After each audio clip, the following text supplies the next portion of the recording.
para que salga por Facebook.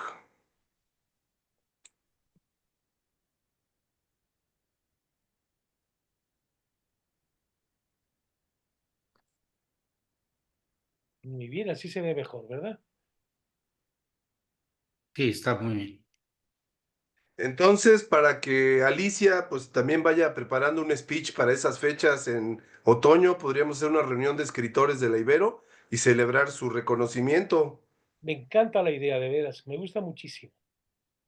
Bueno, no hay que olvidar también que hay un egresado, bueno, a quien yo quiero muchísimo, al que admiro mucho, que es Alberto Ulloa. Alberto Ulloa, que Mm. estuvo encarcelado muchos años, Sí, escribió un libro de las memorias de todo aquello y de todos claro. aquellos años, ¿verdad?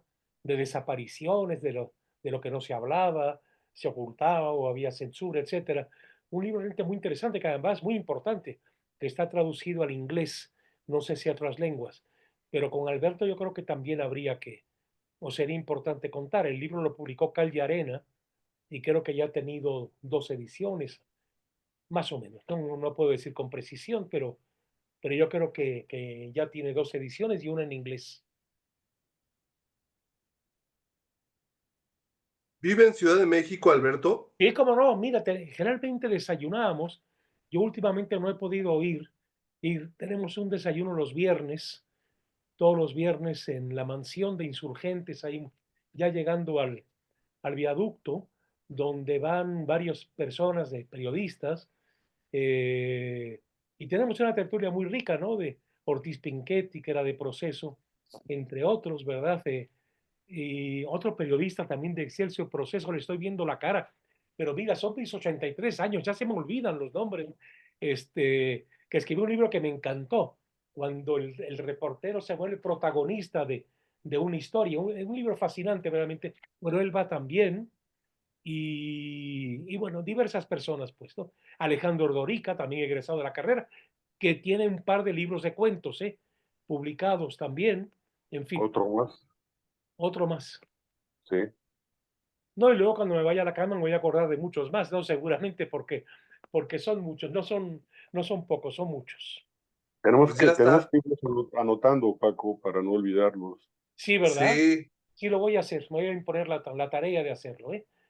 Y sobre todo recoger el nombre de esta exalumna mía que a mí te digo, me fascinó la novela de ella. Incluso alguna vez, yo creo que hice alguna sugerencia de que, mira, desgraciadamente en México, la persona muere y como si no hubiera existido nunca. Y creo que hice la sugerencia de que la Ibero debería negociar con Planeta de si la van a republicar o no, e incluso hacer una edición, ¿no? Compartida, digamos, porque es una espléndida novela que recoge una página histórica de la que se habla poco y que fue sumamente interesante, que fue aquella invasión de los marines gringos que ocuparon Veracruz durante bastante tiempo, ¿eh? Pero la novela está muy bien contada, te mete desde que arranca el libro, pues, y me da coraje ahora que no me acuerdo yo el nombre de ella, pero en fin. Sí, voy a ir pensando y recordando a los diversos escritores que han salido de la carrera, que sí, son muchos, son muchos. Sí. Bueno, yo comento ahorita Ángeles Blanco, que ha estado entrando a este Ajá. seminario, ya tiene su segundo libro de poesía publicado, Ah, qué bien. Ángeles Blanco, y ahorita está enferma, no entró ahorita exactamente porque Bueno, está en fin, enferma, pero sí también recordando que también tiene ya sus publicaciones. mira, qué bien. Qué bueno Sí, qué bien. muy que bien, lo pues recordaste. Bueno, buenas noches a todos. Les damos la bienvenida nuevamente a esta sesión del seminario, que es la número 9 del seminario del profesor Paco Prieto sobre Albert Camus. Y pues adelante, Paco, bienvenidos, te escuchamos. gracias, muy bien. Mira, la idea esta noche es, bueno, desde luego escuchar a ustedes sus lecturas de estas 2 obras de teatro. El malentendido es una, Calígula es la otra. Calígula tiene ahorita un especial interés, un particular interés, porque tiene que ver con un clown realmente grotesco, que es el emperador de Roma. Calígula, el Calígula de la vida real, era un joven muy delicado, muy sensible, que acompañó a Tiberio, que sería luego emperador, justamente cuando la época del proceso de Jesús. Y muy mimado por Tiberio, y cuando regresa a Roma, y claro, tiene toda una trayectoria política, era un hombre que escribía, algo histrión, bailaba, representaba, etcétera, y la historia, bueno, consigna que, pues que se volvió loco, ¿no? Absolutamente loco. Hasta llegó a coronar a su caballo como cónsul romano, en fin, ¿no? Pero el libro de un excéntrico, voluntarioso, despectivo, descartador sistemático, depredador sistemático, en este momento tiene bueno, sobra decirlo, una tremenda actualidad, ¿no? Eh, pero bueno, la idea es ver esta obra comparativamente con otra, que es El malentendido, porque el malentendido nos da mucho de la interioridad de Albert Camus.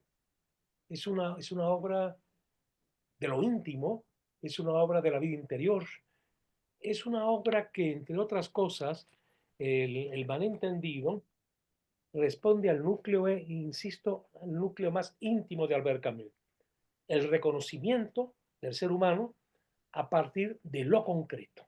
Recuerden que la historia, lo digo brevemente por si es poco, espero que la hayan leído todos, pero si no, para recordar, es un hombre que dejó muchos años atrás a su familia, se fue a buscar el mundo, se fue a hacerse quien él podría ser, que entonces no lo sabía, se fue porque había mucha estrechez en la casa, él era una carga de alguna forma, y deja a su madre y a su hermana.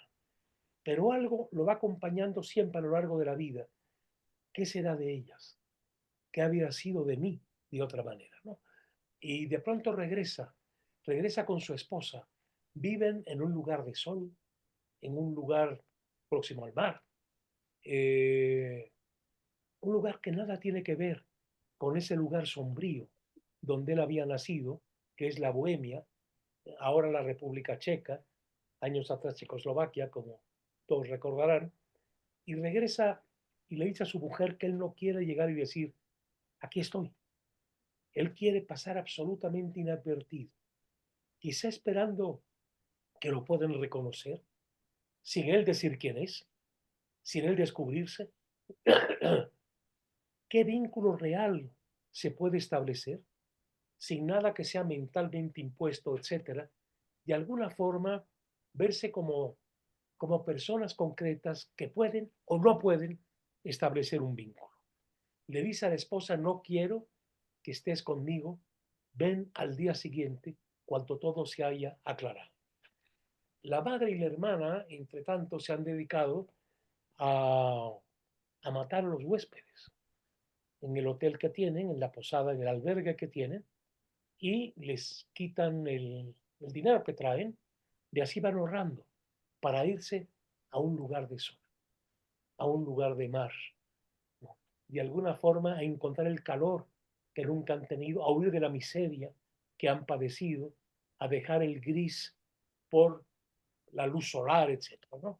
Entonces llega él, imagínense la tensión, dramáticamente hablando, del espectador. Han matado a todos los huéspedes.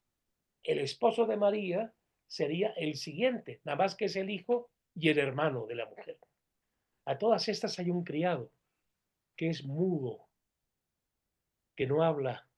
Solo al final dirá no, una negación.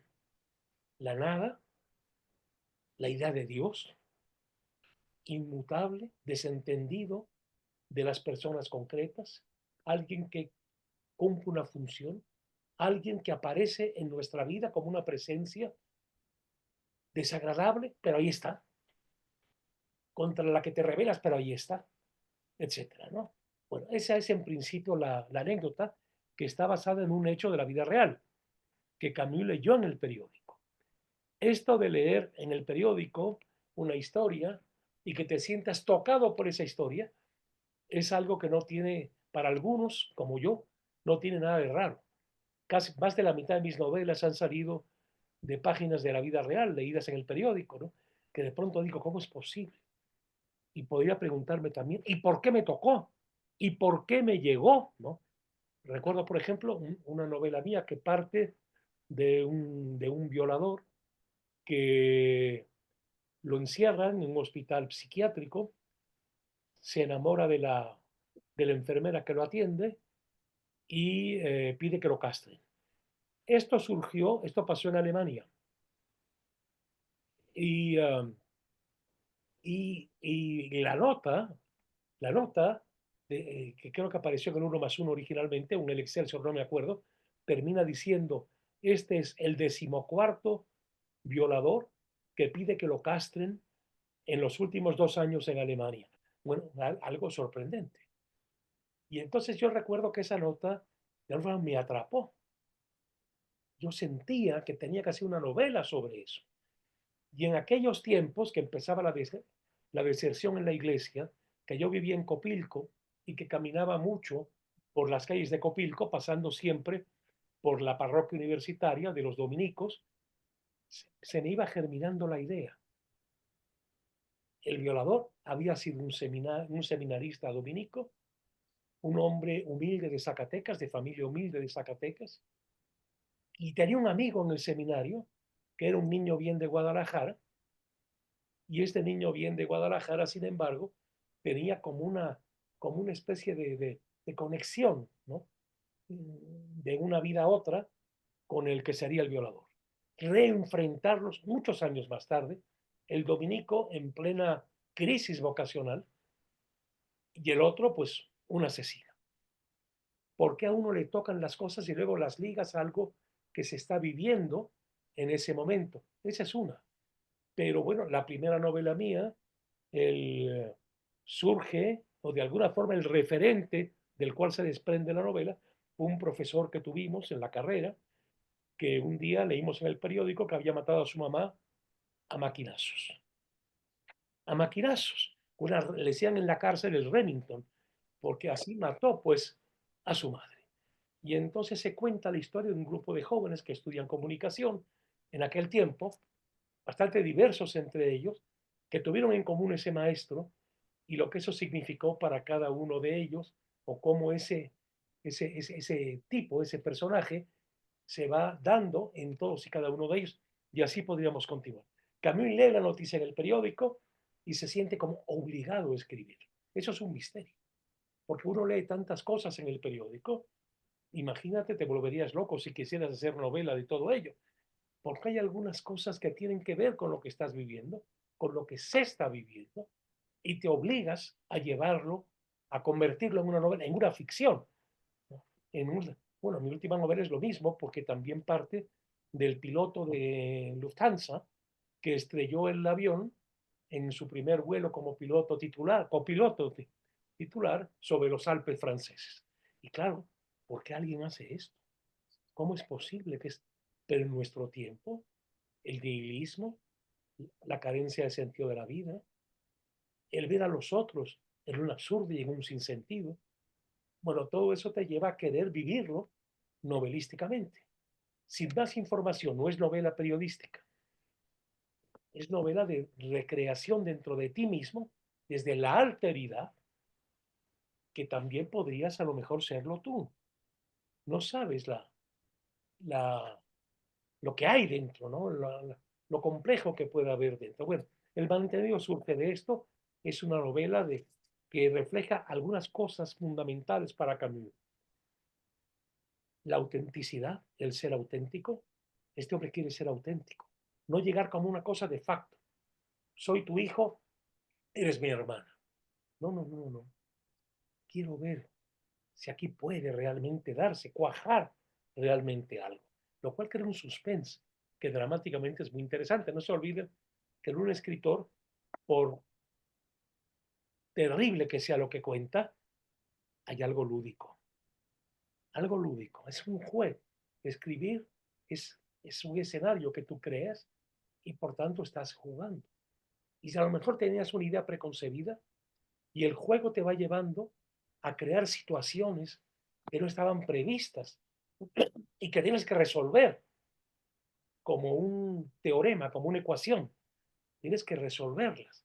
Pero no quieres, aquí viene la cosa auténtica, que esa resolución se quede en lo puramente fáctico y lúdico, sino que responda a lo que está dentro de ti, a los sentimientos que te han motivado a escribir sobre esto y enfrentar esta situación. Es lo complejo, pues, del acto de escribir y de asumirlo como tal, ¿no? Y por supuesto que tú mismo no sabes qué fue lo que escribiste, ni qué fue lo que dijiste, pero que sí respondía a miedos interiores, a ilusiones interiores, etcétera, ¿no? Entonces, el ser auténtico, que para Camus es fundamental. El verismo, es decir, ser fiel a la verdad, a lo que se te muestra como verdadero.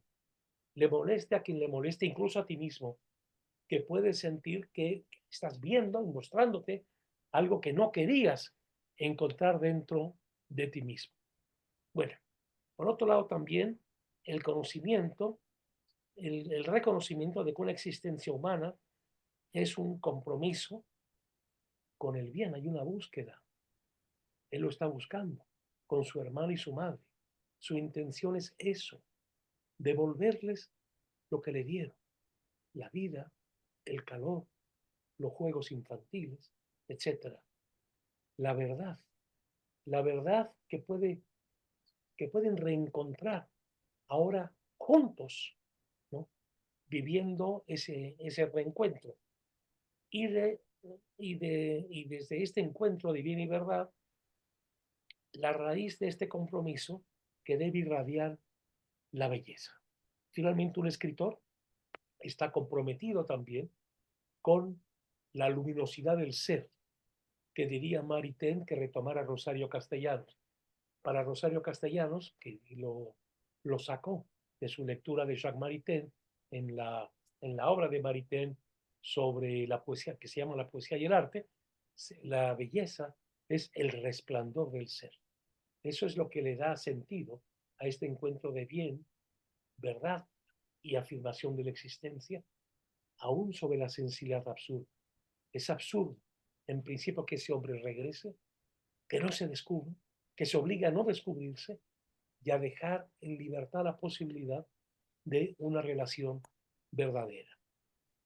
Luego esa figura, insisto, del viejo, que los ve a todos, que no habla, que no se puede mayormente comunicar, por tanto, pero que cuando pide a la esposa desesperada, que es la que hace ver el entuerto, porque recuerden que al final de la obra, recuerden dos cosas. Una, que él llega y cuando le piden el pasaporte, como suelen pedir en los hoteles, él lo da. Ahí se pudo haber descubierto todo. Pudieron haber habido preguntas, hombre, te llamas como mi hijo, o otra cosa. Pero no lo ven. Es una cosa mecánica, se lo dan al viejo. Ese viejo sordo y mudo sabe cuál es el apellido y que coincide y él es el que al final dice, pues ¿quién es? ¿Quién es? No, lo muestra, para que vean, ¿no? Y a quién asesinaron, porque él ya está muerto. Y la mujer se queda sola con una vida que ha hecho con él en un país lejano, totalmente abandonada, pidiendo eso, fraternidad, calor humano, comunicación, pues, del dolor de cada quien. La respuesta finalmente de, de esa figura simbólica que es el criado, va a decir no, no. Finalmente, todos somos seres que somos una soledad cada quien, ¿no? Esta es la obra que refleja mucho las angustias últimas, digo yo, a nivel personal de Albert Camus. Pero Calígula es otra cosa. Es una obra que responde a la decodificación del mal, alienación de la voluntad y de la libertad al poderoso. Vemos cómo todos estos patricios, todos estos personajes que están presentes en la obra, han alienado al poderoso su posibilidad de libertad que han negado. Es decir, es el caso de la sumisión absoluta y total, ¿no? El placer sádico de humillar al otro, en el caso del personaje Calígula, de doblegarlo y de negarlo. aquí hay un encuentro con Sartre en el sentido del sadomasoquismo en las relaciones humanas. Es decir, para sentirme yo soberano y seguro, yo te aplasto a ti y te llevo a que me reconozcas. Lealtad absoluta y total, sumisión absoluta. Y el otro que por miedo también acaba aceptando la sumisión. Y hay un personaje que es un personaje muy rico, que es Escipión, se llama, Escipión, y Escipión no entra de plano a la conspiración para matar al tirano, para matar al emperador, por una razón, porque esas instancias las siente en sí mismo. Es decir, porque siente, yo pude quizás ser él, a lo mejor no pude ser como él por limitación, por cobardía, porque psicológicamente no podía. Pero esos deseos de dominación también los he experimentado yo en mí mismo. Y está al que trata constantemente a todo un patricio romano y lo trata como querida, linda, y el otro acepta todo, absolutamente todo. Y al otro, al que lo tiene totalmente sometido, que es el que finalmente va a ejecutar el crimen, Hiperion, y que le dice, tráeme la luna. Y cuando lo vuelve a ver, no me has traído la luna, quiero la luna. Pero claro, si usted quiere, ¿cuál es la verdad la que diga usted, señor? Esto lo estamos viendo. Veamos la corte de López aquí, la corte de Hitler, la corte de Mussolini, la corte de Franco, la corte de todos estos hombres de poder, ¿no?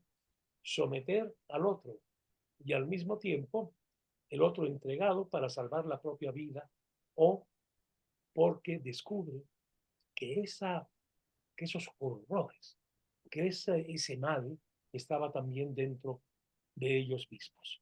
Es una, es una obra que se puede considerar un teatro que es político, pero que trasciende también todo eso.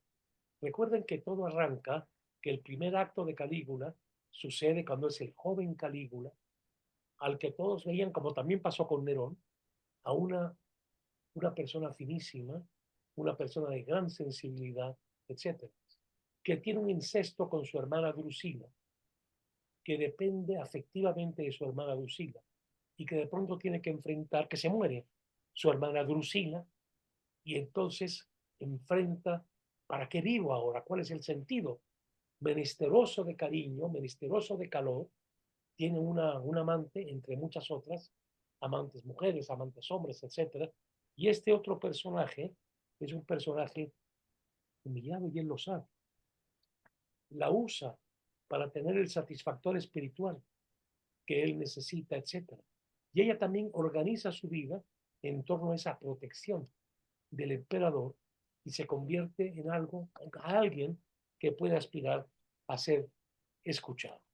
Bueno, esto es a grandes rasgos, pero quiero que veamos en este libro que es muy buena autobiografía, la de Olivier Todd, Albert Camus, no es un trabajo de crítica literaria, pero es un desmenuzamiento de la vida de Camus, de las luchas internas de Camus, que lo siguió en periódicos, con testigos de la vida real, amigos de Camus, la esposa de Camus, las amantes de Camus, etc. Es decir, es un libro exhaustivo que la editorial debió haber publicado en 2 o 3 volúmenes, porque cargar esto es tremendo, ¿verdad? Incluso empieza a romper el libro, porque metieron tanto, ¿verdad?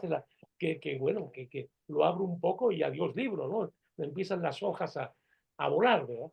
Pero hay un momento en este libro, por cierto, aprovecho para decirles que, porque la próxima sesión va a ser analizar La Caída, ese es el único análisis literario serio, realmente serio, en cuanto profundo, que hay en este libro. Y se llama, es el grito del prisionero. El capítulo que se llama El grito del prisionero es un espléndido estudio de la caída de Camus. Bueno, en esta biografía, hablando de Camus, escribe Olivier Todd no es un intelectual y habría podido precisar a la francesa. Se ha explicado 15 años antes, cuando Camus dijo, no soy un filósofo, no creo suficientemente en la razón para creer en un sistema. Lo que me interesa es saber cómo hay que comportarse y más exactamente cómo puede uno comportarse cuando no se cree ni en Dios ni en la razón. Esto lo dice Camus de sí mismo, cuando no se cree ni en Dios ni en la razón. Voy a ligar esto a una historia de la vida real en la UNAM, cuando el director de filosofía en la facultad fue uno de los más distinguidos discípulos de Ortega y Gasset, que era José Gauss. Y José Gauss, en un libro, un libro cuyo nombre no recuerdo, escribió, el filósofo es esencialista, pero deja de ser hombre. Y el hombre será existencialista, pero no es filósofo. Es decir, un filósofo gira en torno a una idea central, y todo, siempre en cualquier obra está contenida esa idea fundamental. Es un hombre de sistema. Y un hombre de sistema puede negar las inseguridades, las contradicciones, las tentaciones, los vacíos que se encuentran en sí mismo y que se quieren llegar, que se quieren llenar en función de una visión del mundo y de los seres humanos, una cosmovisión perfectamente trabada en sí mismo. El doctor Gauss, por ejemplo, que era muy consciente de esto, se cuenta de él, los viejos filósofos ya se han muerto casi todos de aquellos tiempos, que él le gustaba, la UNAM era lo gigantesco en aquellos años, ¿no? Le gustaba entrevistarse con los estudiantes de primer semestre, con los recién ingresados, para sondearlos y para conversar con ellos y ver cuál era su inclinación. Y a partir de aquí les hacía un itinerario de con quién debían tomar las diversas materias, en función de que se encontraran con maestros con los que pudiesen establecer una simpatía, una cierta connaturalidad y un desarrollo en un sistema filosófico. Es decir, semestres más avanzados, usted podría tomar el maestro del pensamiento más diferente, pero cuando usted tuviera ya un núcleo fuerte, sólido, que le permitiera con razón decir, no iba por aquí, va por otro lado. Pero ¿sabe usted por qué? No es un ecléctico sin saberlo. Pero si se convierte en ecléctico, lo será a plena conciencia de por qué no puede abrazar un sistema determinado. Y si no, a lo mejor cambia de un sistema a otro sistema. Esto me recuerda un personaje de Leñero, en que dice uno de los narradores de esa novela, que se llama El Garabato, que dice, fulano de tal entró al Partido Comunista con la misma emoción y entusiasmo con el que 15 años antes había entrado a la Compañía de Jesús. Es decir, sin sistema no podía vivir. Entonces vendrá a otro sistema, no, pero sistema, con excomuniones, con bendiciones a los unos y a los otros, etcétera, ¿no? Bueno, entonces en Camus se da algo similar. Quiero acabar con la cita porque es muy esclarecedora de por qué Camus fue, habría que llamarlo ante todo un escritor, ¿no? Dice, no ha cambiado, no dice que sabe pensar. En 1959, muchos intelectuales se inclinan por una moral en que el fin justifica los medios. Con frecuencia hablan en jerga y sin el talento de Sartre, con sus frases bien compuestas, engoladas pero huecas, con su estilo sonoro, al que no siempre escapa Camus, son en esa mitad del siglo una especialidad francesa. Hombre de izquierdas a sus ojos, Camus piensa también, como cuando trabajaba en El hombre rebelde, que el socialismo industrial no ha cambiado la condición obrera o campesina, ni sobre todo la organización del trabajo. Camus no elogia los méritos del mercado o de los capitalismos. En fin, Entonces, ¿qué sucede? ¿Cómo se expresa? Se expresa a través del ensayo. El ensayo, lo que viene, lo que me asalta, lo que de pronto me sorprende, lo que me vuelve a sorprender, lo que dejo de lado, etcétera. Voy mostrando todo lo que ha sido el conjunto de factores que han estado presentes a lo largo de mi existencia, lo que me ha dado miedo, lo que me ha traído, etcétera, etcétera. Es decir, un escritor que obedece ante todo a su sensibilización de las cosas y a su sensibilización de las personas. Naturalmente, que es un hombre que ha estudiado la filosofía, es un hombre que ha procurado dilucidar los diversos sistemas que se le han presentado como propuestas de pensamiento, pero lo que le importa es su agonía, su lucha, pues, en torno a esos sistemas, en torno a esos pensamientos. Es decir, lo personal siempre está absolutamente presente y cuando lo personal está presente y somos auténticos, entonces siempre hay momentos en que empezamos a dudar, ¿de veras? El fulano de tal, el que he conocido, que piensa tan distinto, pero que ha construido tan maravillosamente bien un sistema, que hasta merecería ser real, ser cierto, ¿no? Ser consistente, llevarnos a alguna parte, ¿no? Es una corresponsabilidad con los demás, es un interés por los otros, pero como seres concretos, seres existenciales, seres que responden a una determinada situación vivida, a una determinada condición social, etcétera. Entonces, Camus escribe ensayos, Camus escribe cuentos, Camus es periodista, nunca dejó de ser periodista, siempre publicó en periódicos o revistas, un reportero de primera línea, de primera plana, en el semanario Combat, que surge en la época de la guerra y que está ligado, pues, a los afanes de la resistencia frente al totalitarismo de los nazis, etcétera. Nunca, pues, dejó de escribir en periódicos y no solo escribir artículos, artículos más o menos doctrinarios, sino reportajes.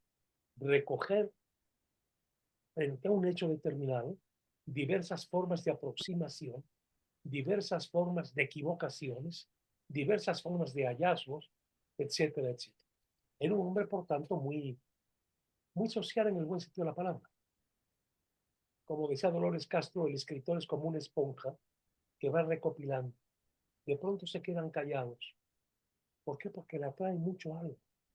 Le atrae y en lugar de dar una respuesta de una inteligencia acerada, cartesiana, racionalista, no por tal y cual, no, no, no, no, no. Lo que quiere es vivir. Vivir lo que pasa en el otro, que lo hace asumir tales pensamientos, tales vivencias, y procurar de alguna manera ser como el otro, vivir desde la perspectiva del otro, etcétera. Ese preguntar, pero de pronto preguntarse a sí mismo y luego acercarse otra vez al otro y hacerle preguntas para ver qué respuesta puede dar el otro ante la situación que le ha planteado. Es decir, hay un afán que no lo tiene el filósofo de raza. El filósofo de raza, una vez que crea un sistema, que parte de un sistema, es un sistema en el que algunos pueden entrar y otros no van a entrar, y que lo va a defender a capa y espada hasta el final de su vida, seguramente. El escritor duda siempre, duda hasta de sí mismo. Por eso duda y escribe novelas que no tienen tesis. Una novela de tesis es una contranovela, es decir, es una mala novela. Cuando uno tiene una gran novela, uno tiene más interrogantes que respuestas. Es como ver una gran narración cinematográfica. Uno sale del cine turbado por muchas cosas, con 1000 preguntas dentro, con haber encontrado muchas de las situaciones que se dan en el film dentro de sí mismo, de haberse sentido alejado de los personajes y próximos a otros, pero no próximo de decir, esta es la verdad, próximo porque no tengo de otra, pero dudo, me atrae el otro, por eso no lo quiero, etcétera. Entonces no hay mayor mentada de madre que alguien me diga, ¿qué viste? ¿Qué dijo el director? Pues vaya usted a saber, yo que sé qué dijo el director. Dijo, tantas cosas, ¿verdad? Es decir, no hay una respuesta última, ni una respuesta cerrada. Eso es algo que no sucede en el filósofo. Vean ustedes que un filósofo está más cerca de un matemático, de un físico, que de un novelista o que de un poeta. Nosotros tuvimos un gran maestro, aristotélico tomista, pero con un fondo existencial, que fue Miguel Mansur. Miguel Mansur muchas veces no se sabe, se ignora, se olvidó que estudió física y estaba casado con una física. Descartes era un matemático. Pascal era un geómetra, un matemático, era un físico, etc. La mayor parte, Henri Bergson, para escribir La evolución creadora, estudió toda la biología de su época. O sea, obtuvo por su cuenta el estudio de la carrera de biología. Era un hombre de ciencia, aunque escribía muy bien y le dieron el premio Nobel de literatura. Pero a ver, pónganse a leerlo y no lo van a leer como una novela. Es complicadísimo. Complicadísimo. Henri Bergson, y es un hombre de ciencias también, ¿no? El filósofo Platón era también un matemático, incluso escribiendo tan maravillosamente bien, veía con recelo la poesía y se defendía de la poesía. Era el sistema filosófico el que le importaba pues crear para allá la verdad, ¿no? El novelista es alguien que le puede hacer mucho una verdad, a lo mejor no cree en ella, pero ¿cómo es posible vivir desde esa verdad? ¿Cómo se ve el mundo desde esa verdad? Son las grandes interrogantes de la existencia, las grandes dudas existenciales. Por ejemplo, imaginemos que una persona llena de conflictos interiores, ¿no? Que no sabe cómo solucionar, que en fin, se va a ver a un psicoanalista y finalmente él tiene que optar.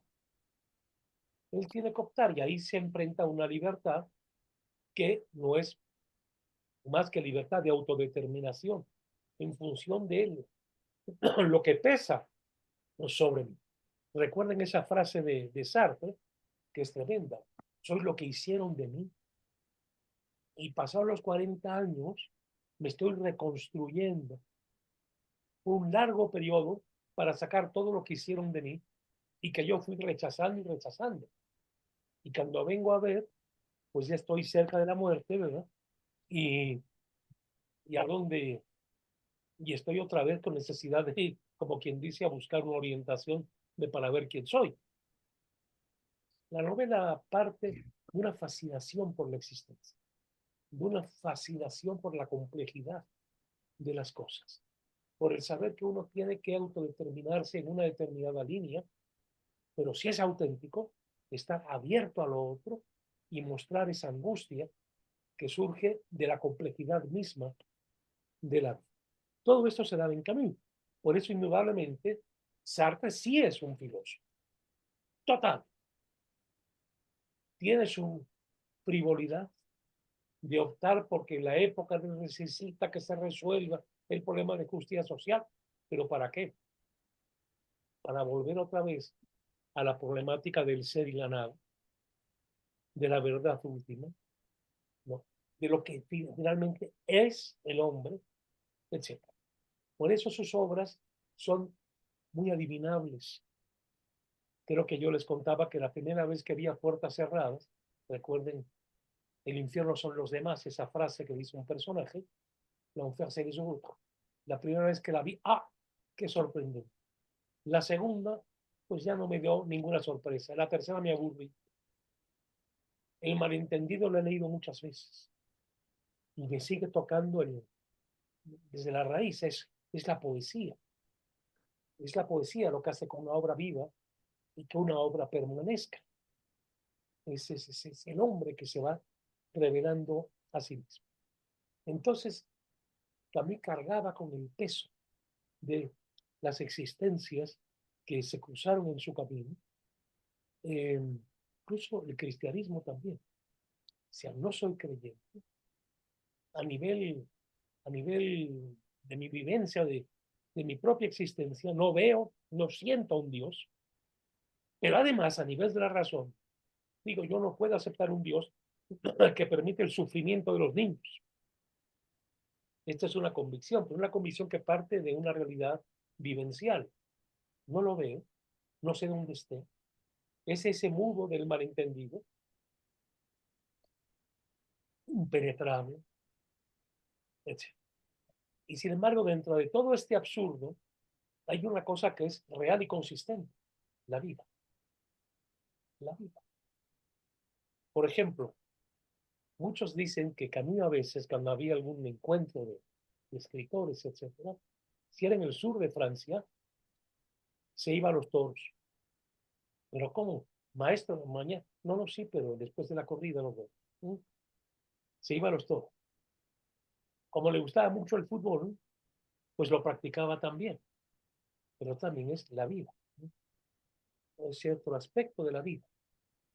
El baile, el tabaco, la contemplación gratuita de la belleza per se, etcétera, etcétera. La vida. Era de alguna forma una víctima de una necesidad de tener las experiencias más diversas para darnos lo más consistente, lo que pasa dentro de cada quien, distinguiendo lo auténtico de lo que no lo es. Es decir, es importante hacer esta distinción con Sartre porque es muy diferente un filósofo de un escritor que es un poeta, porque aunque no escribió poemas, es muy claro que uno lee las obras, uno siente ese temblor que nos provoca la poesía, que nos provoca el poema, que nos lleva necesariamente al misterio, a lo que no está resuelto, lo cual nos mueve a seguir viviendo y seguir llenándonos, pues, de los problemas más distintos y de los problemas más complejos, ¿verdad? Pero bueno, en fin, ya estoy hablando demasiado y lo que me gustaría ahora es tener las lecturas de ustedes de una de estas obras o de las dos. Adelante, pues.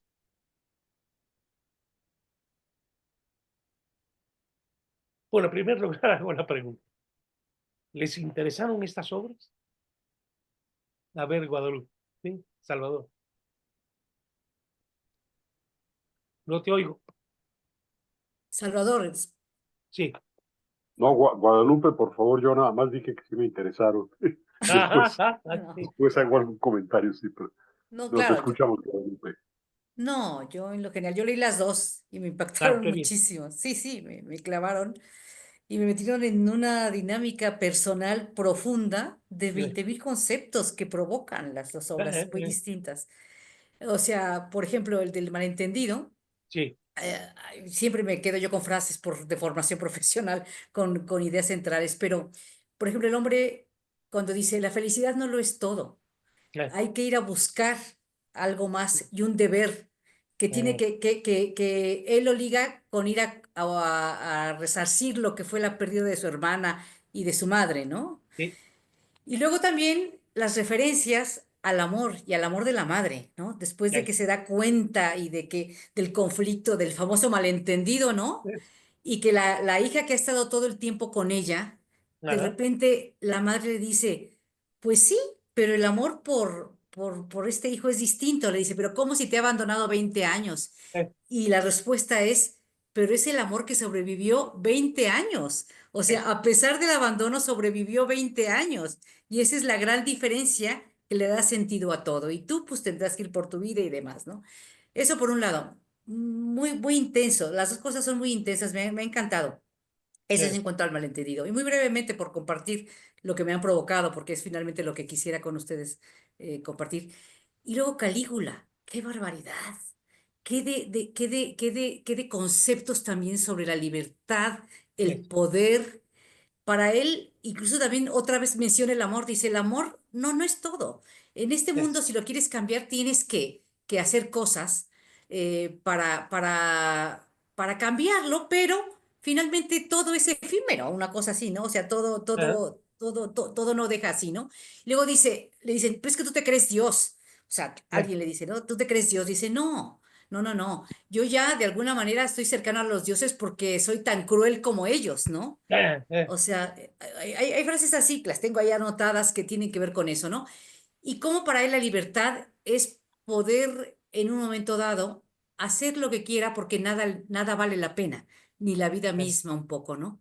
Bueno, comparto nada más estas ideas brevemente, pero sí, es una profundidad que deja a uno girando y puede uno seguir hurgando y girando mucho, ¿no? Sobre estas dos Claro. concepciones de la vida, que también me llegó a pensar que lo que tú habías comentado, el tiempo que le tocó a Camus vivir, ¿no? Que era la posguerra o la guerra, que quizá también tiene que ver con eso de todo Calígula, no sé. El poder siempre corrompe o el poder siempre está lleno de corruptos, una cosa así dice, ¿no? O sea, como que es una locura por el poder, ¿no? Que a mí me impresionó muchísimo. Y bueno, cómo va llevando y subyugando a todos, nada más casi por el placer de sentirse libre de hacer lo que se le pegue la gana y que incluso cuando llega a mencionar el teatro, pues sí, estos hombres, yo soy Venus, a ver, entonces sí, o lo que sea, esa escena, ¿no? Y Dicen, los pero va usted dice, desenmascarando a todos también, ¿eh? Los va claro. desenmascarando a todos. Claro, y entonces dicen, hacen lo que yo quiero. Y ustedes Sí. tampoco se dan cuenta que hay una representación en todo esto, ¿no? En fin, algunas de las ideas que me provocaron pero son excelentes, me parecieron para reflexionar, no ahora, siempre. Son conceptos muy profundos, me parecieron. Así es, sí, sí, yo también lo creo, por eso he leído tanto esas obras a lo largo de mi vida, ¿no? Porque fíjate que yo era un adolescente cuando leí por vez primera a Camus y sentí desde entonces no una dependencia, no es la palabra, pero sí una compañía, ¿no? Desde entonces ya en mi vida he cambiado formas de pensar, de aproximación a diversas situaciones, pero siempre había ese fondo, ¿no? El centro es ser auténtico con lo que sucede dentro de ti mismo. Sí, ahí está, sí, es eso, sí. Si te gusta la vida, aunque no tengas una respuesta última, ¿no? El absurdo, estoy en el absurdo, Sí, sí, sí. pero está el sol, por ejemplo, ¿no? Está el La sol, soledad, es decir, sí. está la luz también, ¿no? Y la lucha tiene un sentido de construcción y de construcción de sí mismo también. Yo creo que esta es la fascinación que a mí me ha provocado al ver Camus, que Sí, es algo que no le puede atraer mucho a un filósofo de estirpe, ¿no? A un filósofo de raza, digamos, ¿no? ujú, Que están en su sistema, ¿no? En su cosmovisión, ¿no? Pero que son necesarios también, ¿no? Son necesarios porque es importante, por ejemplo, acercarse a Heráclito. Todo es devenir. Las aguas en las que te bañas hoy no son aquellas que el río traía ayer. Bueno, todo eso es verdad, devenir, pues sí. Y dices, es que hay devenir. Si yo me veo a mí mismo, cuando yo era un niño, hasta tiemblo, Dios mío, qué ridículo hice. ¿Cómo es posible que yo haya hecho tal tontería? Con razón se burlaron de mí, etcétera, etcétera, ¿no? Me quiero sacudir, quiero vivir ese pasado desde el hombre que es hoy, que se construyó hoy. no, eso. Porque si me veo desprovisto de todo lo que la vida ha hecho, qué miedo me da, ¿verdad? O sea, bueno, el intento de Proust de revivir el tiempo perdido, ¿no? En fin, esa, es, es, es, es algo, ¿qué te diré yo? Es una, es una afirmación. Mira, yo recuerdo alguna vez, cuando estábamos en la carrera, cuando yo hice la carrera, llevamos prácticamente toda la escuela de filosofía y más. De ahí cabía uno de los primeros dichos en CTI es, si es materia la llevamos. Sí, Sí, si es materia la llevamos, porque lo mismo es que llevamos todas las filosofías, que llegamos contabilidad, hazme el favor. Tuve que hacer estados de pérdidas y ganar. Bueno, ¿y eso qué tenía que ver? En mi vida he tenido que hacer ninguno, etcétera, ¿no? Llevamos física, aunque no me crean, pero estuvo la materia de física. Un primer semestre era de óptica y el otro era de electrónica. Era aburridísimo y para colmo la clase era a las 4 de la tarde. Me daba un sueño después de comer, o estar oyendo cosas que me importaban un blero. A mí, creo que a Pepe Gordo le encantarían, le atraería muchísimo, pero no era mi situación, ¿verdad? Pero bueno, en fin, llevamos de todo, toda la escuela de filosofía. Y entonces yo retaba a un maestro muy ortodoxo, en su pensamiento de Tomás de Aquino, que un día yo le dije, pero como dice Jaspers, y me dice, pues usted me va, en la clase próxima, nos va a dar una clase sobre Jasper. Por supuesto que lo hice muy mal, me puso en ridículo con un sadismo que yo sentí horrible, y yo tenía las palabras que quería, pero que no las lograba estructurar ni ordenar para darle una respuesta. Me sentí absolutamente humillado saliendo de aquella sesión espantosa, que también me hizo ver pues, que yo no había entendido a Jaspers tampoco, ¿no? Lo cual a la larga es ganancia, ¿no? Pero bueno, en fin, pero una cosa es el filósofo y otra cosa es el escritor, ¿no? Son mundos distintos. Y qué bueno sería, ¿verdad? Que el filósofo, como fue el caso de Mansur y de muchos otros, se acercara, o de Ortega, se acercara al escritor, descubriera sus propias limitaciones, sus propias debilidades, sus propias determinaciones, etc. Recuerden a Gauss, el filósofo es esencialista, pero no es hombre.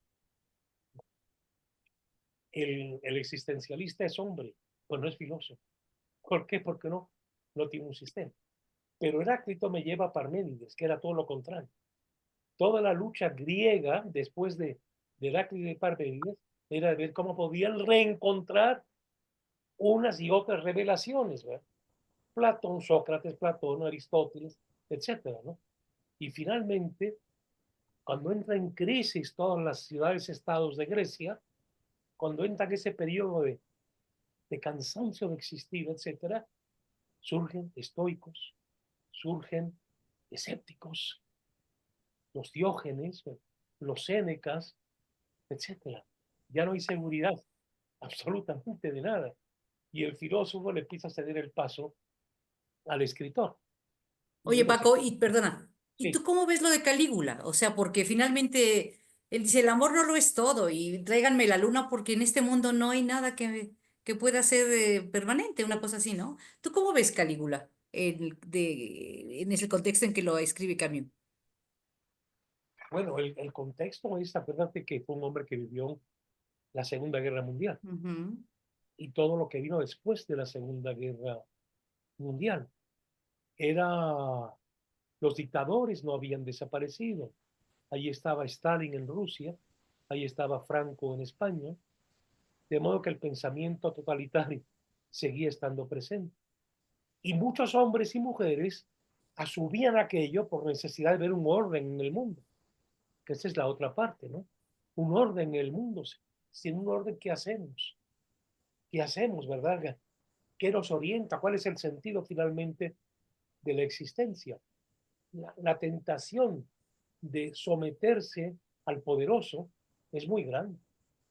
Para algunos el poderoso puede ser un Dios interpretado desde la perspectiva de una organización religiosa determinada, que te pone orden, ¿no? Los que vieron la serie ¿cómo se llama? El Minuto Heroico, que tiene que ver con el Opus Dei, la serie de televisión, es los que entran por un orden, necesitados de un orden. Levantarte temprano y levantarte de la cama. No quedarte con sueño, que son tentaciones. No, no, no, no, no, no, no, no, no. Levántate y métete a la regadera fría para que no tengas contentamientos con la carne, con la... En fin, no. Muchos truenan, pero muchos otros no. Muchos otros encuentran que ahí ordenaron su existencia y no quieren saber de otras posibilidades. No les gusta el psicoanálisis, prefieren determinismos biológicos, porque si entras a cuestionarte a ti mismo, estás en peligro de perderte, en peligro de no ser una persona unitaria, ¿no? Que va de la A a la Z. Pero ¿cuántas personas no quieren que les pongan, que les tracen el itinerario, que les tracen el camino? Cuando lo que te gusta de la vida es lo que tiene la vida también de sorpresa, de novedad, de problemas que se renuevan. Yo creo que mientras uno va creándose problemas, haciéndose problemas, uno tiene más deseo de seguir viviendo, al menos algunas personas. Otras es todo lo contrario, ya no me digas más, ya cállate, no quiero saber. Bueno, son dos concepciones incompatibles de alguna forma. Pero hay que vivir con ellas porque existen y porque ahí están. Ese es el gran problema que tiene también un comunicador. Un comunicador puede ser alguien servir a lo que le dictan para contribuir a que el sistema se cierre. O puede ser alguien que uno lo lea y diga, no me había dado cuenta, qué importante es esto. Trabaja la excepcionalidad y la necesidad de que finalmente se necesita de todo para hacer un mundo. Y que eso es lo fundamental, ¿no? Miren, hay una escena que a mí me encanta en la Vía Láctea de Luis Buñuel, en que están los dominicos en un proceso de inquisición, en un auto de fe. Y de pronto se acerca uno de los dominicos jóvenes al superior, el rector, y le dice, oiga, pero lo que decía este señor, al que estamos condenando, ¿verdad? Al que se ha condenado, hay algo que tiene un cierto interés porque mire usted. Y simplemente el superior lo mira directo a los ojos y le dice, ¿tú persiste? Usted persiste. ¿Tú persiste? Y el otro se ve y estar ya en un auto de fe también, ¿no? Dice, no me pedazo, ¿no? De ninguna manera. Bajo la cabeza y asumo la orden. Asumo. Miren, las derechas de los muros o yunques o como les llamen, también tienen o están dentro de esa mentalidad, ¿no? No un ser. Es el grito de Luzbel cuando se vuelve Lucifer. ¿Por qué? Porque dijo, no sirvo, no obedezco, no obedezco, non ser. Y esto para ellos es la bête noire, es la bestia negra, es contra lo que hay que luchar, hay que servir. Pero si todo es servir, ¿dónde está la poesía del mundo? La ilusión que te puede provocar el mundo, la vida que fluye, la vida que corre, como el río de Heráclito. Un comunicador tiene que asumir todo esto y ser un liberador o alguien que propicie la liberación de cada lector o alguien que más bien quiera cerrar la posibilidad de visiones de las cosas. Es una lucha. Entonces yo creo que Calígula surge de esto, de la fascinación, porque todos están finalmente en el fondo humillados pero fascinados. Les resuelve todo el problema. Les resuelve todo el problema. Es tremendo. Tienen respuesta para todo, absolutamente para todo. Si ustedes leen el libro emblemático del Opus Dei, El camino de Escrivá y Balaguer, pues todo está resuelto. Ya déjate tontería, tú eres un líder, tú eres qué sé yo, tú afirma, tú, o sea, no dudes. Pero un novelista que no duda será todo, pero no es un novelista. No lo es. Y los grandes escritores que asumen una doctrina, empieza a surgir de dentro de la fidelidad a la vida y a la complejidad existencial, empiezan a ser condenados por los que tienen el poder religioso, el poder político, etc. Rusia llenó el Gulag, Stalin y antes Lenin, de escritores y de artistas. Porque el artista y el escritor son los que de alguna forma muestran la diversidad, la complejidad, la duda siempre delante y el saber que dudo, pero tengo también que asumirme como lo que soy existencialmente, aquello en lo cual yo me estoy realizando y afirmando finalmente la vida. Y de alguna forma soy un medio para que las personas puedan salir de su soledad en alguna medida. Es decir, encontrar la compañía, que no estoy solo, que estos miedos los comparto, que estas dudas las comparto, que estas ilusiones se comparten, que este sentimiento de humillación se comparte, etcétera, etcétera. Y eso es una vía para reorganizarse uno existencialmente, para tener un consuelo fundamental, donde lo que no hay es un engaño intencionado, ¿verdad? Es esta búsqueda que ha caracterizado a no pocos escritores, de ser fiel a lo que se les presenta como verdadero, moleste a quien moleste, disguste a quien disguste, ¿no? Pero es finalmente la vida, ¿no? En fin. ¿Alguien más? ¿Algún otro comentario? Sí, bueno, yo... Vas tú, eh, primis, ¿cuál? tú primero. No. ¿Se me oye? ¿Se me oye, David? Sí, Ah, yo quería comentar que hace un rato, cuando estaba oyendo a Guadalupe, que creo que los dos leímos las dos obras en el mismo orden. Primero leímos El Malentendido y luego leímos Calígula. Y yo la verdad agradecí haberlo leído así, porque al revés me hubiera luego parecido muy descafeinado El Malentendido después de la intensidad de Calígula. Sí. Malentendido yo lo leí. A mí me gusta leer estas cosas, sobre todo cuando de autores que leíamos en la escuela, ¿no? Ya. Cuando vuelvo 50 años después a autores como Camus, me gusta ver cómo han envejecido y qué tan vigentes son, ¿no? Qué tanto han pasado la prueba del tiempo. Y yo vería El Malentendido hoy día como una obra que tiene una profundidad de análisis psicológico. En estos tiempos se analizaría mucho desde una perspectiva No. psicológica y de comunicación, ¿no? Hay una temática de comunicación muy interesante y hay un asunto de culpabilidad Ya. y de falta de propósito y de sentido en la búsqueda de la reconstrucción de estos vínculos familiares, etcétera, que es verdaderamente pues doloroso. Yo lo estaba leyendo y me estaba sintiendo a veces hasta abrumado, pero también tiene por ahí sus gotitas como políticas, ¿no?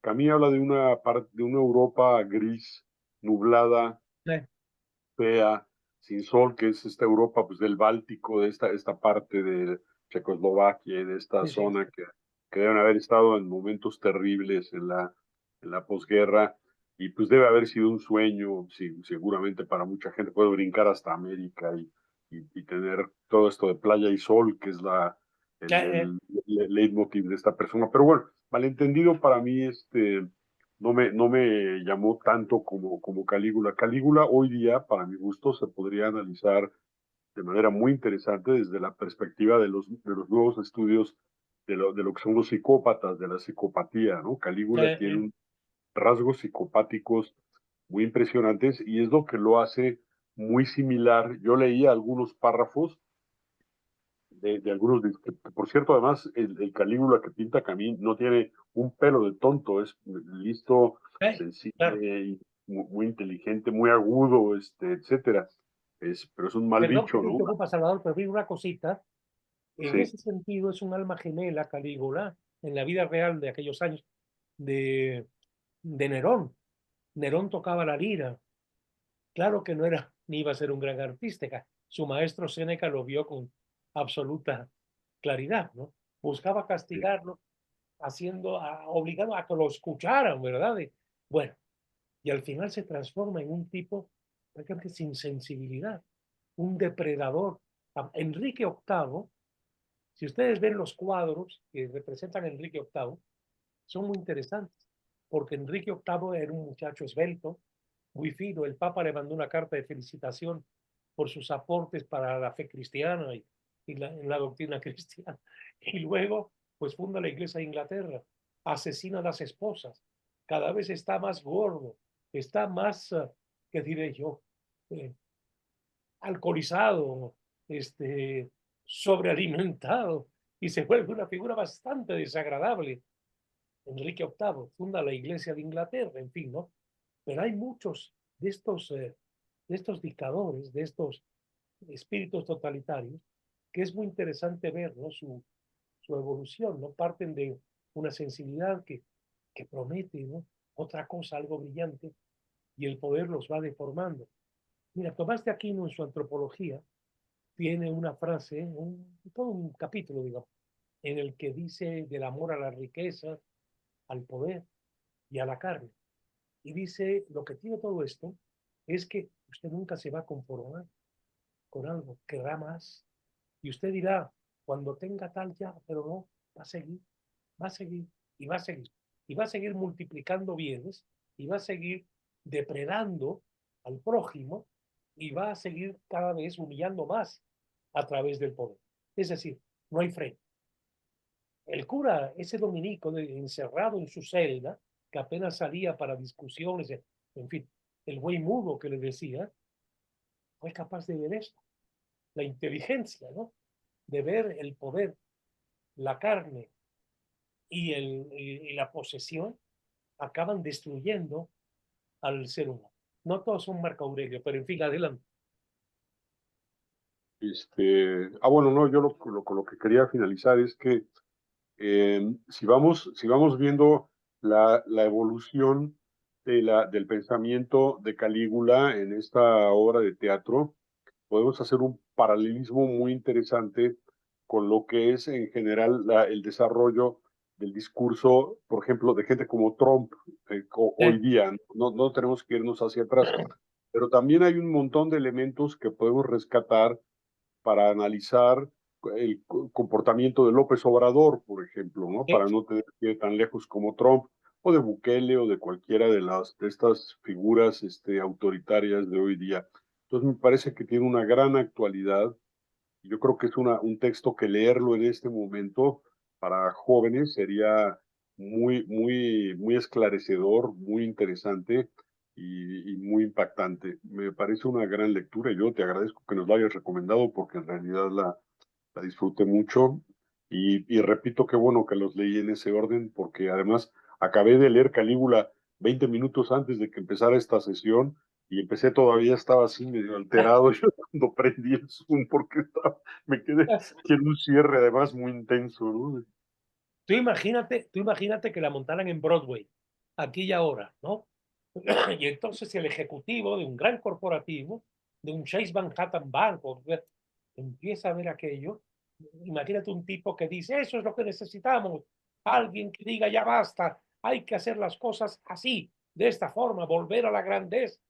Y empieza a ver el lado grotesco, el lado ridículo, el lado en que dices, qué mierda de tipo, ¿verdad? Y eres tú, el chairman del Citibank. Sería extraordinario. En No, medio de... patrocinado por Microsoft. Venga, claro, claro. Sí, es de una... Además, ver la fragilidad de los cortesanos, de los que lo rodean, ¿verdad?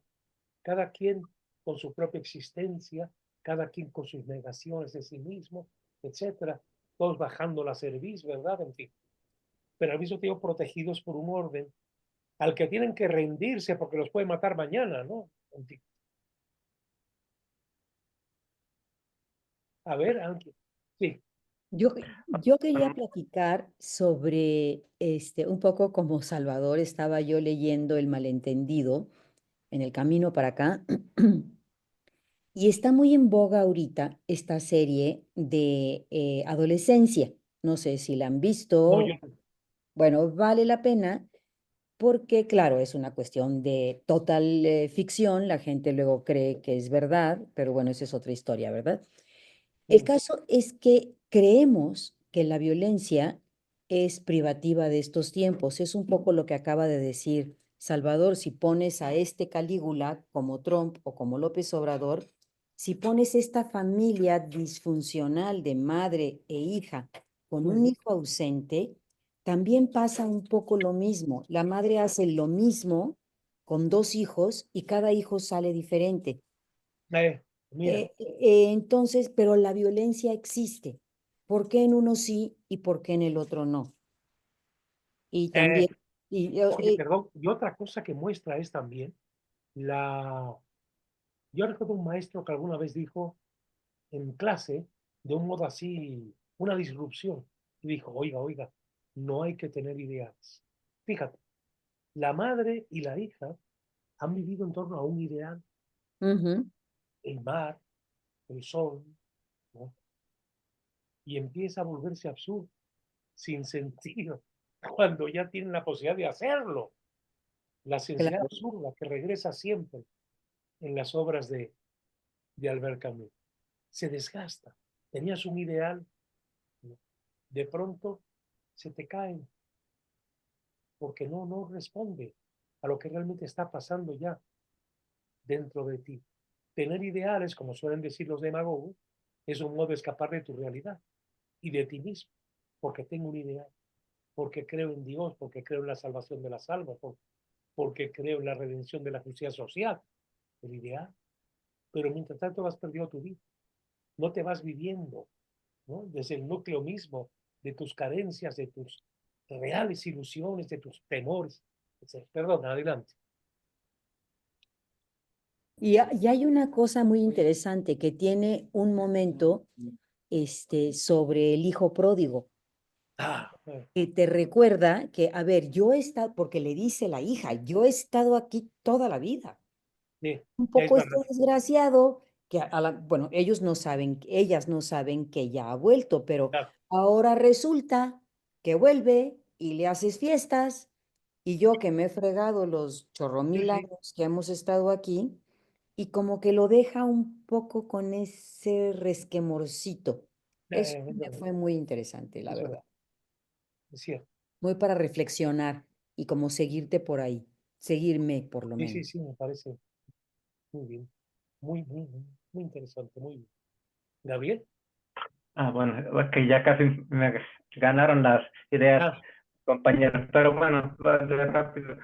Yo, de lo que decía Salvador también de los líderes actuales, en la semana usted publicó también algo que acaba de leer, el de Calígula, que hacía una analogía con los presidentes actuales.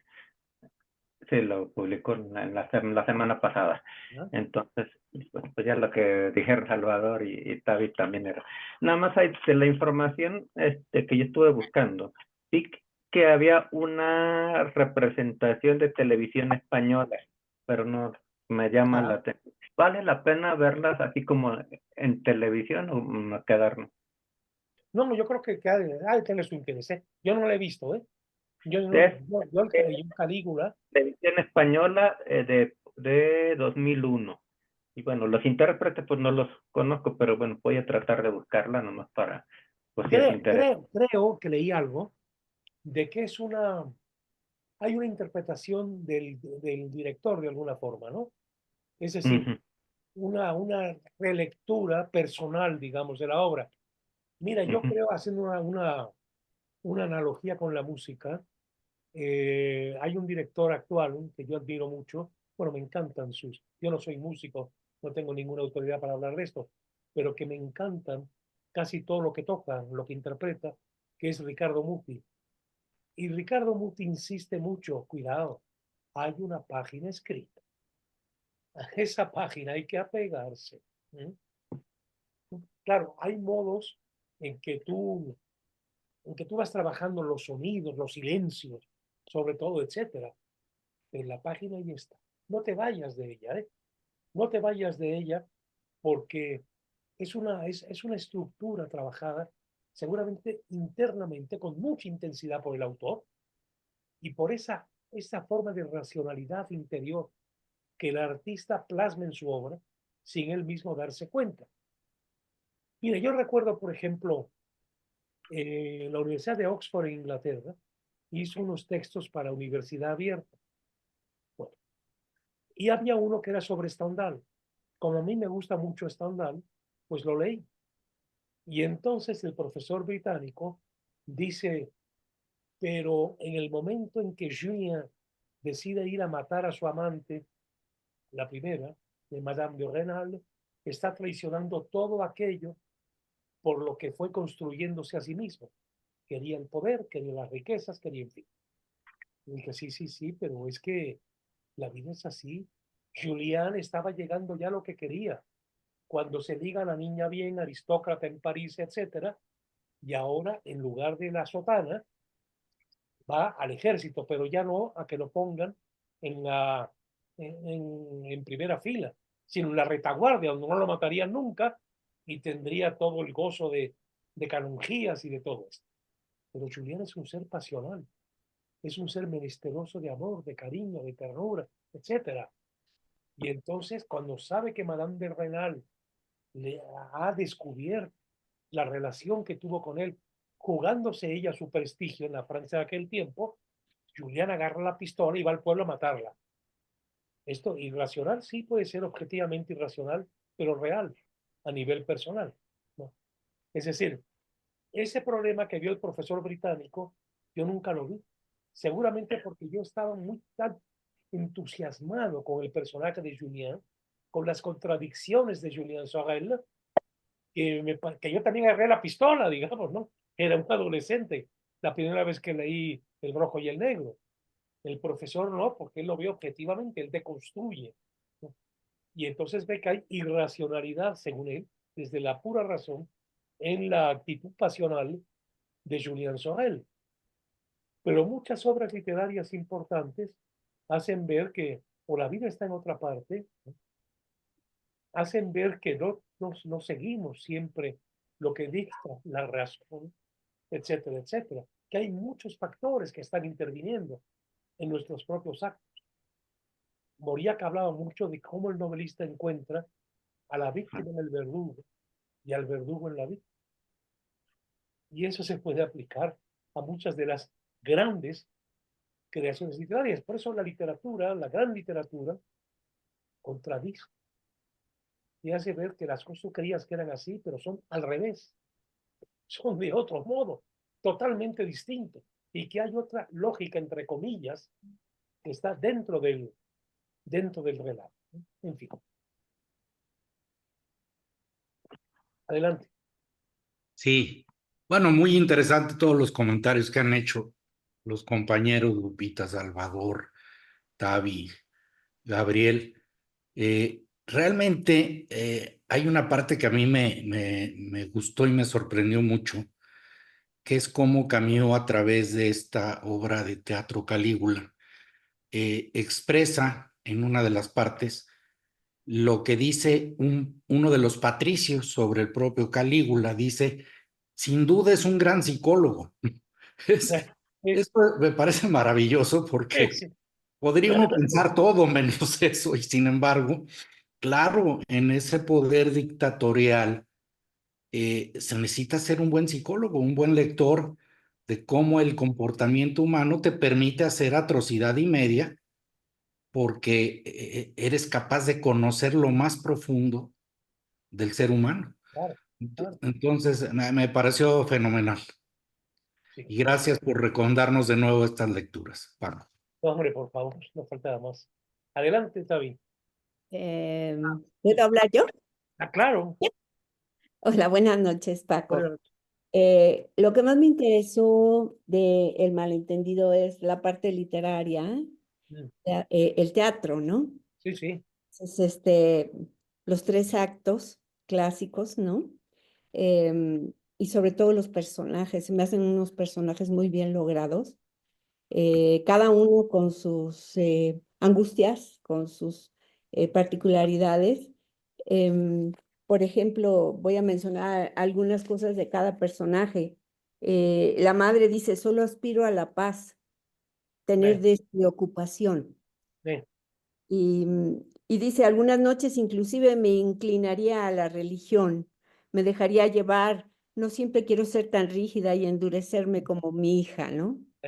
Sabemos a la vieja ya su personalidad cansada no solo en lo físico, sino en lo emocional, etcétera. Entonces, dice que no ve al que llega a los ojos porque es más fácil matar a quien no conoces, ¿no? Eso es muy duro, ¿no? Que la costumbre empieza con el segundo crimen. Increíble, ¿no?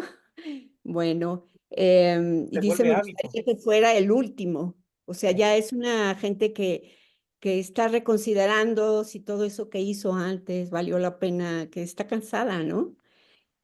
Y dice, los nuestros son los que menos sufren, porque la vida es más cruel que nosotros. O sea, es fuertísimo, ¿no?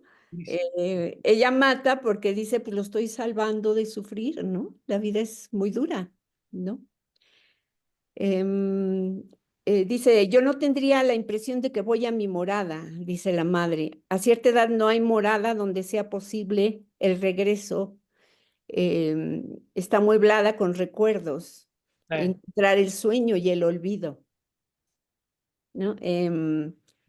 El hijo es otro personaje muy interesante. A mí el personaje que más me gustó fue la madre. Se me hace una persona ya con una toma de conciencia en edad avanzada muy importante, al caso de que cuando habla con el hijo, pues yo no sé, no se da cuenta conscientemente, pero como hay un río inconsciente en el que dice, no, ya no quiero, no le des el té, no, hoy no déjalo, ¿no? O sea, de alguna manera percibe que hay, pues que es su misma carne, ¿no? Que es su hijo. Ajá. Después dice la madre a ella, porque ya tienen un conflicto entre ellas, ¿no? Y la madre quiere que no lo maten, y la hija sí, porque ella se quiere ir al sol, ella quiere curar una vida desperdiciada, una vida insatisfecha, matando a este Sí, cuate que es su hermano aparte, ¿no? sí, sí. La madre dice, no, valdría más que me olvidaras como lo hizo tu hermano. Y le dice, pero pues si te dejó 20 años, ¿no? Sí. En fin, Además pienso tiene una que lógica, ¿no?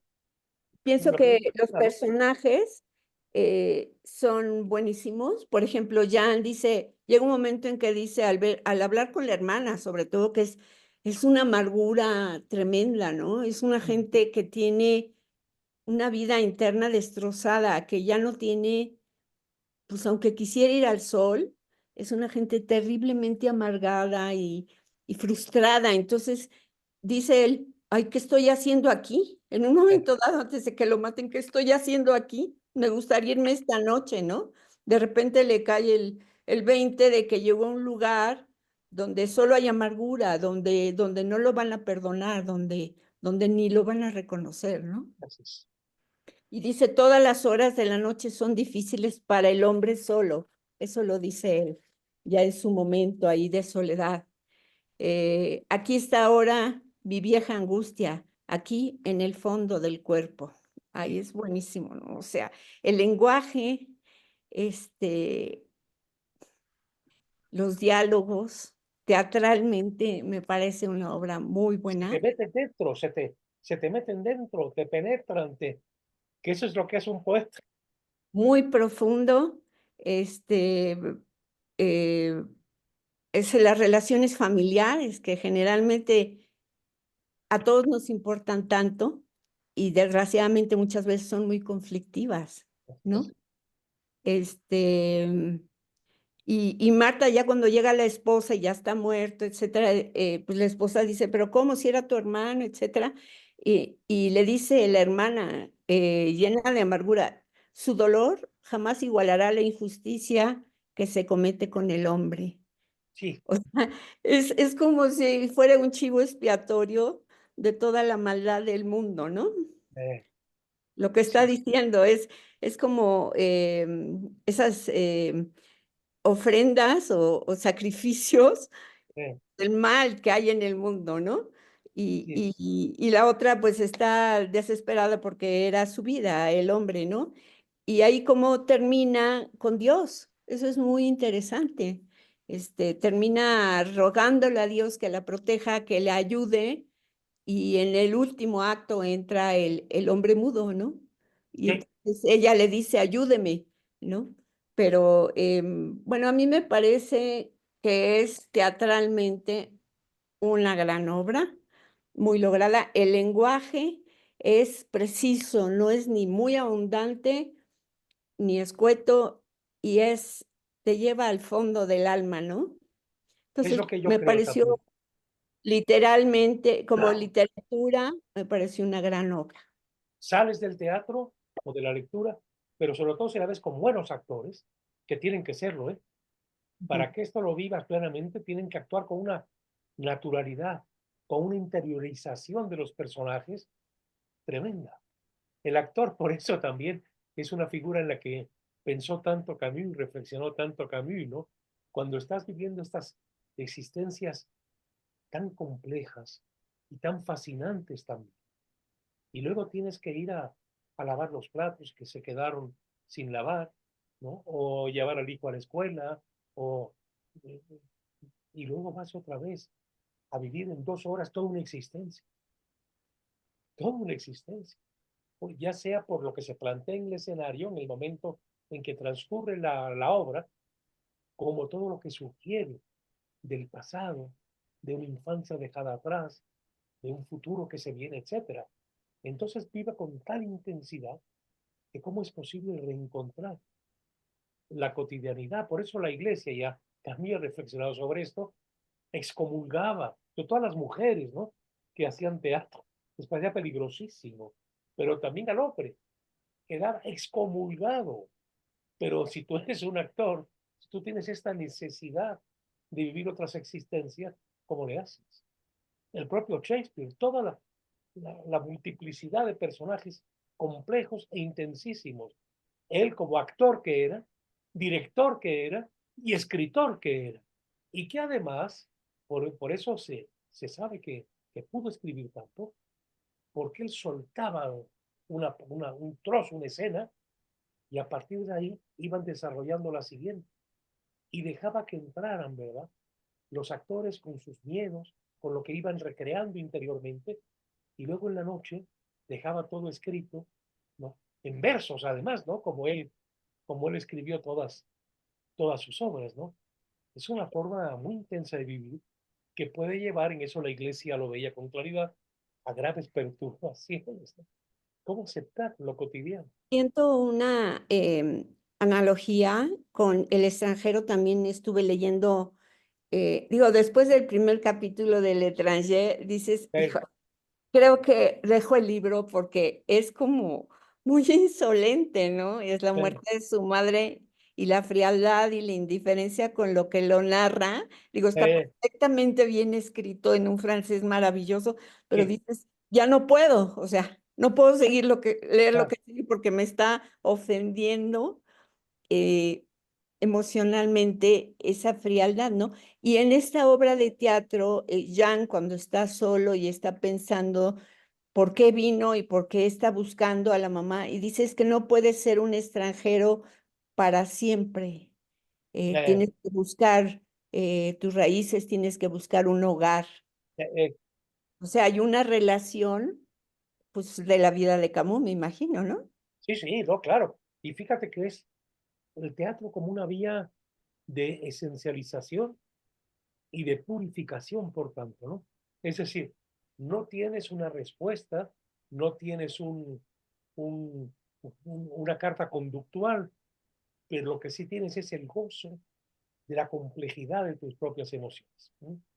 Esto es lo maravilloso, el prodigio, pues, del teatro o del gran poema o de la gran novela, ¿no? Y es como toda una sensación de desencanto general, de el mundo es malo, hay maldad con el hombre, o sea, como bastante depresivo todo el entorno, ¿no? Y esto parte de lo que vivió él y su generación. Ujú. Date cuenta que a la Primera Guerra, a los pocos años, surge la Segunda, que fue aún peor. Y hay que pensar en la cantidad de ausencias, de pérdidas para siempre, los campos de concentración, los campos de exterminio, las personas un número, las personas que se traicionaron a sí mismas, responsables del nuevo ser perverso que habían creado. Piensen en el arquitecto Speer, que era un hombre muy dotado, un hombre de muy buen gusto, cuya mujer detestaba a Hitler, en quien veía un Calígula, pero romper con su marido era romper con su bienestar, con el encanto mismo del marido. No es tan sencillo que fuera por un solo lado. Y luego Speer, que va poco a poco, no solamente construyendo ese Berlín para darle gusto al Führer, sino además de eso también interviniendo en los campos de exterminio. Y la habilidad en que murieron tantos en el tribunal de Nuremberg que fueron llevados al cadalso, y este supo en el momento preciso, con toda la inteligencia y sin caer en excesos, hacerse ver como un pobre, sometido, en algún grado engañado, pero y lo perdonaron. Salió de la cárcel, escribió sus memorias, un gran bestseller que lo llenó de dinero y de reconocimiento. Uno de los más inteligentes, sutiles y fríos miembros del alto mando alemán. Ujú. Europa salió de la guerra con un dolor, las familias que se separaron, que no se volvieron a ver, la cantidad de inmigrantes y de refugiados. Fíjate que esto yo lo viví de cerca porque estaba yo en París y en un café, ya ni me acuerdo, han pasado tantos años, pero un eslavo que no tenía carta de identidad, como llegaron muchos a diversos países de Europa después de la guerra, desplazados, temerosos, huyendo por ser judío, por ser gitano, por lo que quieras. Y entonces hablé con ese señor y me dio mucha cosa y me acuerdo que le dije, espéreme, déjeme, venga usted conmigo, va. Y lo llevé a un colegio de La Salle que estaba yo conocí al director, que estaba en la Rue du Sèvres, y le presenté al señor. Y entonces el hermano se compadeció y dijo, vayan, dio una carta a tal lugar. Era un edificio de 4 o 5 pisos que se llamaba algo así como Casa del Refugiado, no me acuerdo, tenía otro nombre que, en fin. Y entonces ahí lo llevé e inmediatamente venía con la carta de recomendación, etcétera, etcétera, una cosa de la Iglesia Católica Francesa, y le dan su cuarto, tenía derecho a comida, a cena, a cama, y además le preguntaron, ¿usted fuma? Dijo, sí. Bueno, le podemos dar para una cajetilla a la semana. Muy poco para yo que fui fumador, muy poco, pero ahí le dieron su cajetilla de Gauloise Bleu. Y luego salí con él, lo invité a tomar un vino, pero lo que no me gustó es que este tipo de pronto le daba patadas a los autos estacionados, como diciendo, miseria de mierda. Decía, bueno, pero, a ver si no me agarra aquí y me llevan a la prefectura por andar con este, ¿no? Cosa que no pasó. Pero era un edificio enorme de 5 pisos, con habitaciones para mucha gente, para acoger a personas que no tenían identidad, porque habían perdido los papeles. A partir de ahí, Francia creó un departamento en relaciones exteriores donde daban el documento para los apátridas, document de la patrie, con lo cual tenías todos los derechos de un francés, pero para recordar las canciones de Moustaki, siempre y cuando usted no hable de política. Va a hablar de política. No puede hablar de política ni tener aspiraciones. Pero por lo demás, la República Francesa lo respaldará con cualquier cosa que le pase y podrá usted viajar con el documento. Eso también suena como bondadoso y absurdo también, ¿no? Por otro lado, ¿no? Pero así era la Europa de aquel tiempo. La cantidad de gentes que perdieron familia, que no tenían un papel, analfabetos, ¿no? ¿Qué hacían? De pronto se vieron en otro sitio, sin carta de identidad, sin ningún documento que los amparase fueron muchos. Y de aquí surge la filosofía de la existencia, claro, y surge también las canciones francesas de aquellos años, que algunas eran muy dolorosas. Hablando de las que cantaba Juliette Gréco, que fue novia de Camus, por cierto, y de Miles Davis también, del gran jazzista, y que le llamaron la musa del existencialismo. Me acuerdo que cuando vino a México, le dieron Bellas Artes, que no era su lugar, ella era una cantante del music hall, una cantante popular. Fui a verla, Bellas Artes. Creo que era yo y 10 personas más los que habíamos ido a ir a Juliette, como siempre, es otra época, vestida de negro, no andaba haciendo calistenia mientras cantaba, ni orquestas estridentes, eh, otra cosa, otro mundo. Pero de qué hablaba de la vida cotidiana, del dolor, etcétera.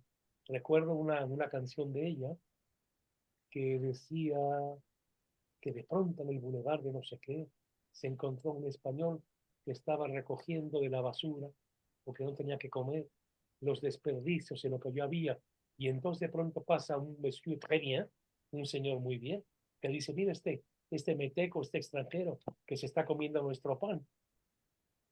Bueno, es difícil que pensemos, ¿no?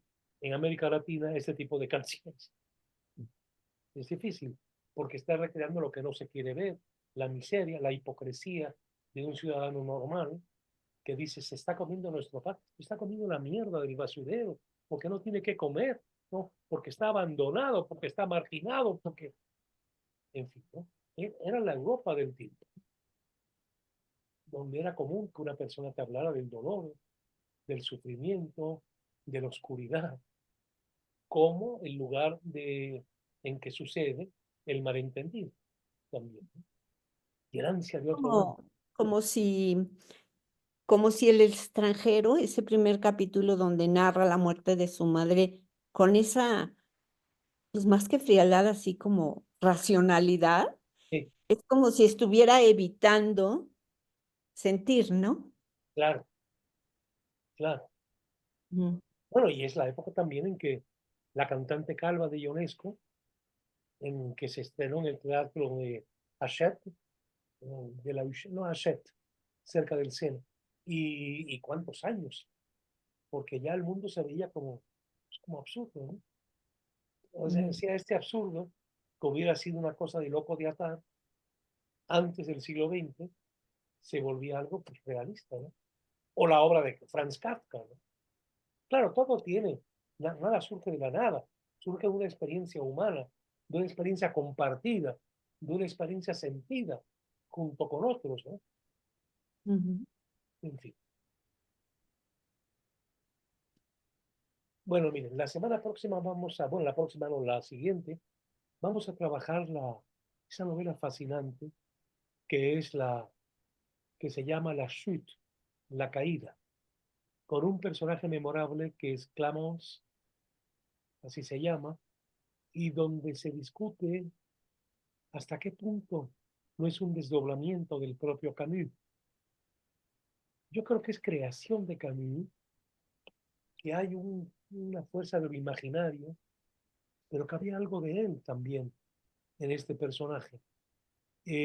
Olivier Todd, el biógrafo de Camus, cree ver en esa mujer que ve este hombre, que se va a tirar al Sena, se va a matar, y él la ve y como si no la viera, porque no la quiere ver, como si no lo hubiera visto, y ve en esa mujer a la esposa de Camus, a Francine. Camus, casado con Francine, tuvo una relación de 13 años con la actriz María Casares. Camus no podía, necesitaba a Francine, la compañía de Francine, pero tampoco veía de plano adentro el dolor y las carencias de Francine. Francine intentó suicidarse más de una vez, estuvo en un psiquiátrico y sin embargo, Camus dice, expresó más de una vez que la necesitaba. Y muchos creen ver en esta mujer que la deja tirarse al río el por qué Francine se suicidó y él lo dejó pasar. La caída habla de otra cosa también. Alguien que ha vivido parte de su vida con toda una imagen verosímil y al mismo tiempo plausible. Y sin embargo, en el fondo de él hay una contracorriente de ese ser que ha representado. Claro, por eso no son obras en principio agradables, ni tampoco pueden ser bestsellers. El bestseller te dice como las novelas de Spota, lo que tú quieres. Son muy denotativas. Mientras más honda es una obra, es más connotativa, usando ya términos que usamos mucho en comunicación social. Lo connotativo habla de complejidad, de que las cosas no son tan claras como uno quisiera y de que tomar una decisión la puedes tomar sabiendo el riesgo y partiendo de que eso lo necesito, puedo estar equivocado. Esa es la grandeza, a juicio mío también, del pensamiento existencial, que es difícil que lo asuma un filósofo puro, ¿no? Camus no podía ser un filósofo puro, estaba demasiado tocado por su propia experiencia vital y por su necesidad también de compartición con las personas tan diversas que sin embargo se enfrentaron al invasor nazi, al gobierno de Vichy, que es el gobierno de la conveniencia, recuerden, que en el fondo del mariscal Pétain estaba la idea de que los alemanes nos van a derrotar, mejor pactemos para estar tranquilos, Sí, pero hay muchos que no van a estar tranquilos, como los franceses judíos, por ejemplo. Todo eso que se vivía, pues, en estos tiempos de guerra, de extremos, de presencia constante del soplón, del traidor, que a su vez era un pobre diablo que quería subsistir y que no se enfrentaba a sí mismo, etcétera, etcétera. Bueno, La caída es un libro muy profundo, muchos creyeron ver. Yo traía hoy, pero lo dejamos para la otra sesión, los textos que escribe Camus a propósito de este problema de la cuestión del cristianismo. Su atracción por un lado, su rechazo por el otro, incluso casi como un deber ético, no asumir el consuelo cristiano, pero ¿cuántos cristianos y católicos franceses no creyeron que la caída, anunciaba la conversión de Camus?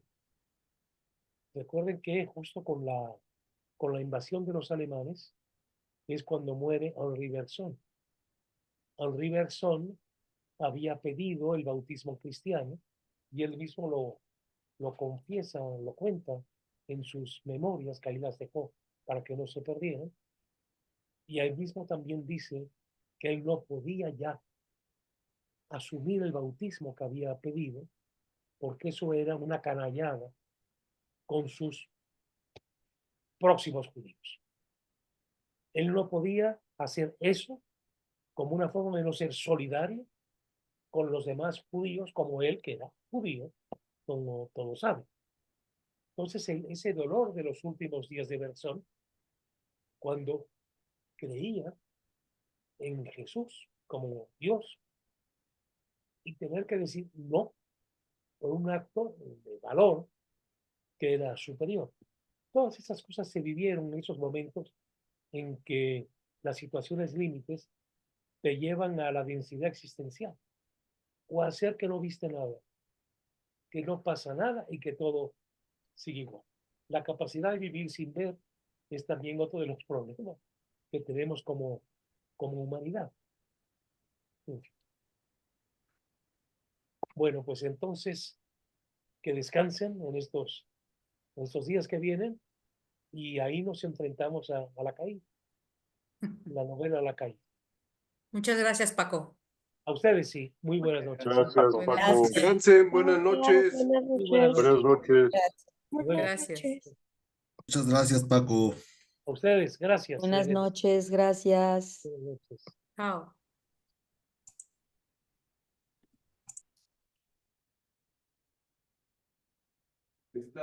Tiene que registrar su cuenta en Magis, ¿no? ¿Quieres poner un correo? Gracias, Tavi. Su correo. A ver si algún día se conocen por ahí. Sí, me encantará. Ya acabo de copiar tu teléfono, pero dale mi teléfono y mi cel. Ahorita no estoy en Cancún, salí No. huyendo para la Semana Santa. Sí, no, ya habrá tiempo, ¿eh? Así que a él le va a dar mucho gusto también. Así que gracias. Me encantará. Ya mandé yo ahí el teléfono, es el de él, ¿ok? Listo. Dale, un Bye, abrazo. bye. Bye. Gracias, Samuel.